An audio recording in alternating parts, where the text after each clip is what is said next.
Good morning students, my name is Deepa Gupta. I am your Hindi teacher. आज हम class 8 का chapter 16 अपना काम स्वयं करो पढ़ेंगे, जिसमें कि यह बताया गया है कि व्यक्ति को किस तरह से स्वावलंबी तथा आत्मनिर्भर होना चाहिए। ये एक कहानी है। इस कहानी का परिचय हम पहले अभी जान लें। देखिए कहानी परिचय। अपना काम स्वयं करो कहानी आत्मनिर्भर बनने की प्रेरणा देती है। प्राय बच्चे घर के छोटे मोटे काम करने में शर्माते हैं। उन्हें लगता है कि काम करते देख उनके मित्र उनका मजाक उड़ाएंगे।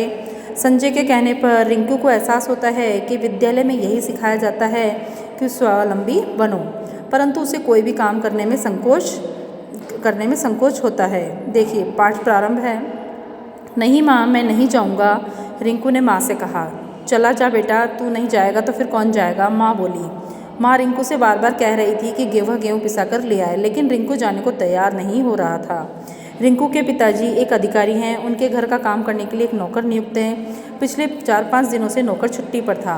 अगले 4-5 दिनों तक उसके आने की कोई संभावना नहीं थी। घर में आटा खत्म हो चुका था, इसलिए यह काम रिंकू के सिर पर आ पड़ा था। रिंकू इस काम को करने में शर्म महसूस कर रहा था। उसने सोचा कि जब वह गेहूँ का डिब्बा साइकिल पर रखकर जाएगा तो लोग उसे देखकर हंसेंगे, और उसने कहा, माँ मैं गेहूँ पिसवाने नहीं जाऊँगा, यह मेरा काम नहीं है। माँ उसे समझाते हुए बोली, बेटा काम मेरा या तेरा नहीं होता, ये नियम हमारे ही बनाए हुए हैं कि यह काम इसका है, वह काम उसका है। ये बहाने करना छोड़ो और चक्की पर जाओ। रिंकू की माँ बात काटते हुए बोली कि माँ मैंने इससे पहले ये काम कभी नहीं किया, यह मुझसे कैसे होगा, इतना भारी डिब्बा कैसे उठा पाऊँगा। रिंकू की इस बात का जैसे माँ पर कोई असर नहीं हुआ ही नहीं। उसके पास रिंकू की इस दलील का जवाब था। वह बोली, बेटा यहाँ साइकिल पर डिब्बा रखने में मैं तेरी मदद कर दूँगी और चक्की के पास चक्की वाला तेरी मदद कर देगा। इस तरह वापसी में भी गेट पर हम दोनों मिलकर डिब्बा उतार लेंगे। रही बात रास्ते की, तो तुझे कौन सा बोझ ढोना है, डिब्बे का? गेहूँ का डिब्बा तो साइकिल पर होगा, तुझे तो हाथ से बस सहारा देना भर है।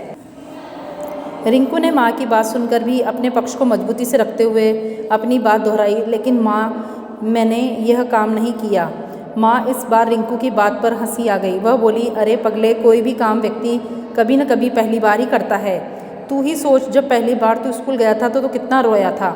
यदि तू उस दिन स्कूल न जाता तो क्या आज तक यहाँ पहुँच पाता। चल समय बर्बाद मत कर और गेहूँ का डिब्बा उठा। माँ के आदेश की वजह से रिंकू न चाहते हुए भी गेहूँ पिसवाने के लिए जाने को राजी हुआ। उसने साइकिल निकाली, माँ की मदद से गेहूँ का डिब्बा साइकिल पर रख पिसवाने चल पड़ा।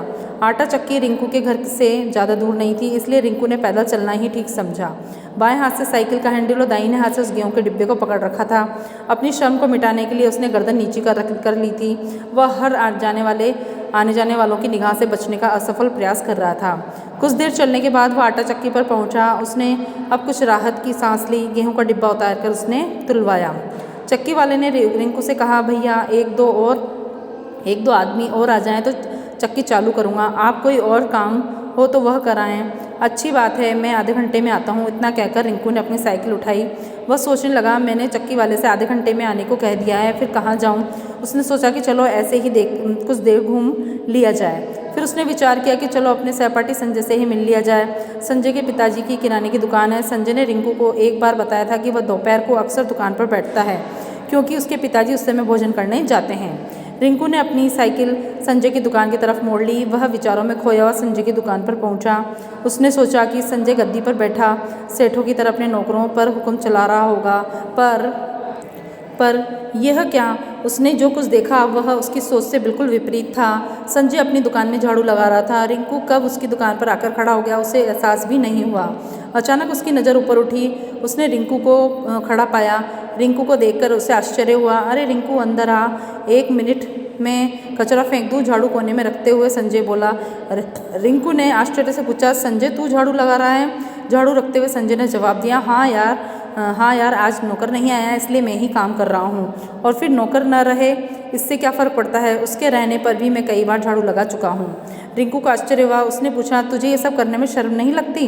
संजय बोला, अपना काम करने में शर्म कैसी, फिर हमारे स्कूल में भी तो सिखाया जाता है कि स्वावलंबी बनो, अर्थात अपना काम स्वयं करो। पर रिंकू, तू भी कौन सी बात लेकर बैठ गया? तुझे मैं क्रीम वाले बिस्किट खिलाता हूँ। इतना कहकर बिस्कुट का पैकेट खोलकर एक प्लेट में रखे, ले खा, उसने कहा। हाँ खाता हूँ, एक बिस्कुट मुंह में डालते हुए रिंकू बोला। कुछ देर तक संजय की दुकान पर बैठा, इधर उधर की बातें की और उसके बाद वो वहाँ से उठकर आटा चक्की पर जा पहुँचा।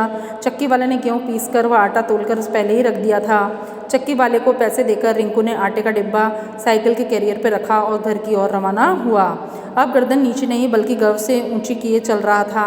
आज उसे स्वावलंबी होने का सही अर्थ पता चल चुका था। Thank you students.